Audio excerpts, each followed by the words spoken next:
Welcome to my channel achieve with astro Sudha. आप सबको astrologer सुधा वाधवा बेदी की प्रेम भरी नमस्ते। आज वीनस की डिफरेंट हाउसेस की जर्नी के अंदर हम Venus placement in second house के ऊपर बात करने जा रहे हैं, जहां पर वीनस की प्लेसमेंट और साथ ही साथ वीनस का जो 7th एस्पेक्ट है 8th हाउस के ऊपर, उसका क्या इफेक्ट पड़ेगा आपके मैरिज के ऊपर, relationship with the in laws, and what are the karma associated for being in the second house और 8th हाउस के ऊपर एस्पेक्ट का। इसे जानने के लिए पहले जानेंगे कि सेकंड हाउस हमारे चार्ट के अंदर क्या रिप्रेजेंट करता है और वीनस प्लैनेट क्या रिप्रेजेंट करता है, और जब ये दो एंटिटी ज्वाइन करती हैं तो उसका कंबाइन इफेक्ट किसी भी नेटिव के ऊपर क्या आता है। इसके लिए ये हम इस सारी चीज़ें जो हैं आपके D1 लग्ना चार्ट के ऊपर चेक करेंगे, और because it is a very important chart, बाकी इसके इफेक्ट बाकी चार्ट्स के ऊपर क्या हैं उसे हम अपना लेटर स्टेजेस में, लेटर एपिसोड्स के अंदर देखने की कोशिश करेंगे। अगर हम सेकेंड हाउस की बात करते हैं तो सेकेंड हाउस जो है वो आपका कुटुंब स्थान है। आपका रिलेशनशिप विद योर फैमिली कैसा है, आपके चाइल्डहुड की अपब्रिंगिंग कैसे है, अर्ली एजुकेशन आपकी कैसी रही है, पोजीशन ऑफ वेल्थ क्या है आपका, मनी आपके पास कितनी है। और इसके अंदर हमारा जो सेकेंड हाउस है वो जनरली ये रिप्रेजेंट करता है कि आपका जो मतलब आपके पैसा जमा कितना है आपके पास। एक है कि आप how much you are earning and how much you are processing, you are able to accumulate the wealth with you. तो ये जो है वो सेकेंड हाउस रिप्रेजेंट करता है। साथ ही साथ आपका सेकेंड हाउस जो है वो आपका वाक स्थान है, आपके बोलने की चीज है, आपका फेस है, फेस कट है। ये सभी चीजें जो है हम सेकेंड हाउस से देखते हैं। अब अगर हम बात करें प्लैनेट वीनस की, तो वीनस प्लैनेट है आपका डिजायर्स का, जिसे हर चीज की डिजायर है, everything, and it is the one of the 2 planets जो वाटरी प्लैनेट्स हैं, मून एंड वीनस। और जो वाटरी प्लैनेट्स होते हैं they are full of emotions. तो आपका लव, सेक्स, लग्जरियस गुड्स की इच्छा, मतलब कुछ भी अगर आपको अच्छा जीने, मतलब एक वेरी कंफर्टेबल लाइफ, क्योंकि वीनस जहाँ पर भी है वो कंफर्ट पसंद करता है। It wants to have just comfort in every place wherever it is placed. तो वीनस के जहाँ पे भी बैठा होगा उस एरिया को वो कंफर्टेबल करना चाहेगा, और उसकी पोजीशंस, डिग्निफिकेशन, डिग्निफाइड, नॉन डिग्निफाइड, इस बात को इफेक्ट करती है कि उस चीज को वो कितना कंफर्टेबल बना पाता है। लेकिन बेसिक जो उसका नेचर है वो चाहता है कंफर्ट होना चाहिए सब जगह पे। डीप डिजायर्स जो किसी भी इंसान की हैं वो वीनस से होती हैं। आपको ज्वेलरी का शौक है, अच्छा कपड़े पहनने का शौक है, बढ़िया घर में रहने का शौक है, आपको बड़ी से बड़ी गाड़ी रखने का शौक है, महंगी से महंगी वॉचेस लेने का शौक है। ये सभी चीज़ें जो हैं आपका वीनस रिप्रेजेंट करता है। He has a very diplomatic behaviour also. He knows कैसे मुझे किसके साथ डिप्लोमेटिकली हैंडल करना है चीज़ों को, ये भी जो है वीनस की क्वालिटीज़ के अंदर आता है। वीनस के अंदर जो है ऑकल्ट साइंसेस के लिए भी बहुत ज़्यादा इंटरेस्ट देखने में आता है, क्योंकि जो आपका विजडम या नॉलेज है वो जुपिटर से देखी जाती है, लेकिन अगर हम ऑकल्ट साइंस की बात करते हैं तो वो जो है वीनस से देखा जाता है। पीपल विथ हैविंग वीनस का जो इन्फ्लुएंस होता है अगर उनके अंदर ज़्यादा, then they are very good astrologers. उनको एक ऑकल्ट साइंस के अंदर इनबिल्ट एक बहुत ज़बरदस्त इंटरेस्ट होता है, and they can be very good. जो एस्ट्रोलॉजी और रिलेटेड फील्ड्स ऑफ जितनी भी ऑकल्ट साइंसेस की हैं उसके अंदर they can be do very good in that. साथ ही साथ जो वीनस है इसका रिलेशन आपके सेक्स लाइफ के साथ भी है, सेक्सुअल डिज़ायर्स भी इसी के साथ आप देखते हैं। लेकिन one aspect which is missed due to this Venus is कि वीनस जो है वो स्पिरिचुअलिटी के लिए भी बहुत मेजर रोल प्ले करता है, क्योंकि वीनस जो है उसका एग्जॉल्टेशन जो है वो 12th पाइसेस के अंदर होता है, which is the 12th house of the Kalpurush kundli. और कालपुरुष कुंडली का जो 12th हाउस है वो आपकी जो है मेडिटेशंस, मोक्ष का ग्रह है। और जो आउटर रेल्म का जो जहाँ पर वीनस को एग्जॉल्टेशन मिलती है, it means Venus is required for that spiritual advancement also. जो अपने आप को स्पिरिचुअलिटी की ओर ले जाते हैं उनके लिए भी वीनस जो है बहुत मेजर रोल प्ले करता है। अब जब हम ये दो आइडेंटिटी को मिलाते हैं, यानी कि जो वीनस है जब आपके सेकंड हाउस के अंदर प्लेस हो जाता है, then such people feel very secure with money, क्योंकि वीनस को क्या है, कंफर्ट चाहिए। और कंफर्ट सेकंड हाउस क्या है, पैसे का, मनी का हाउस है। तो वीनस कब कंफर्टेबल फील करता है, when the native has some money with it.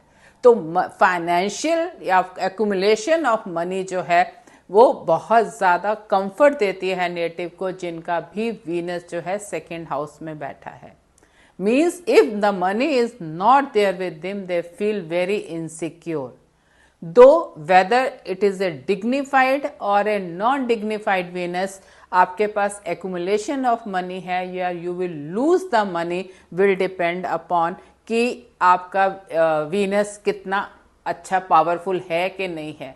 जब हम डिग्निफाइड वीनस की बात करते हैं तो बेसिकली आप ये देख सकते हैं कि वीनस टॉरस का है, लिब्रा का है, पाइसिस का है, यानी कि अपने राशि, ओन राशि का है, या एग्जॉल्टेशन का है, क्यों, या फ्रेंडली हाउसेस के अंदर है। क्योंकि जब वीनस एक डिग्निफाइड होगा तो बहुत ज़्यादा मतलब you will get the opportunities also, accumulation आपके पास बहुत ज़्यादा रहेगी पैसे की, and the flow of money will also be very good in such natives.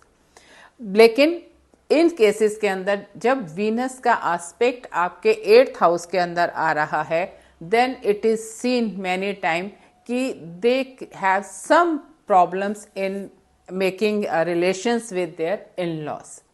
Not always, because depending upon the other combinations, लेकिन एक एस्पेक्ट जब 8th के ऊपर, जब भी 2nd and 8th एक्सिस के अंदर प्लैनेट्स आने लगते हैं, then it sometimes become difficult in getting the relationship with the in-laws also. Otherwise also जब वीनस 2nd हाउस के अंदर आ जाता है, it is seen कि उनकी मैरिज के अंदर either it is a delayed marriage और the difficulties in the married life also. क्योंकि आप ये देखेंगे कि जब 7th से जो वीनस 2nd के अंदर आ रहा है, it is A 8th position, और जब भी 6-8 पोजीशंस आने लगती है, then such combination is never good for any house. जब भी 6-8 पोजीशन के अंदर कोई भी सिचुएशन आती है, वो एक kind of a dead relations होने लगते हैं या डिफिकल्ट रिलेशंस होने लगते हैं। सिमिलरली जब 7th के लिए वो 8th के अंदर वीनस की पोजीशन आ रही है, एंड वीनस आपके स्पाउस को भी रिप्रेजेंट करता है, specially in the male charts Venus आपका स्पाउस रिप्रेजेंट करता है, और 6-8 होने के कारण वो एक डिफिकल्ट मैरिड लाइफ भी दिखाता है। And many times it is scene कि आपकी जो मैरिज है वो भी बहुत लेट होती है। और ये भी देखा गया है कि वीनस जहाँ पे भी बैठता है ना, उसको एक काइंड ऑफ ए कंफर्ट या परफेक्शन चाहिए होता है। तो it need perfection in everything, उस चीज के अंदर वो परफेक्शन ढूंढता है, या they are become very choosy कि person should be handsome also, educated also, with good financial background also. तो दे कीप मतलब finding perfection in everything, which is not possible. Perfection is never there with all kind of perfection is not there in any person. You have to learn with the imperfections. अगर आप वो नहीं सीखते हैं, then you face the problems. और इस Venus के साथ यही प्रॉब्लम आती है when they get married. इस केस के अंदर वीनस पूरी तरह से एक्टिवेट हो जाता है, and the Venus which is activated is in the 8th position from the 7th house, और वो एक षडाष्टक योगा बनने के कारण, एक नेगेटिव योग बनने के कारण, जो उसको जब इम्परफेक्शन दिखती है, Venus get uncomfortable. And as a nature Venus want comfort wherever it is sitting, और जब वो अनकंफर्टेबल होता है it creates a lot of issues between the couples, और ये बहुत ज़्यादा इस तरह की प्रॉब्लम्स आपकी मैरिड लाइफ के अंदर होने लगती हैं।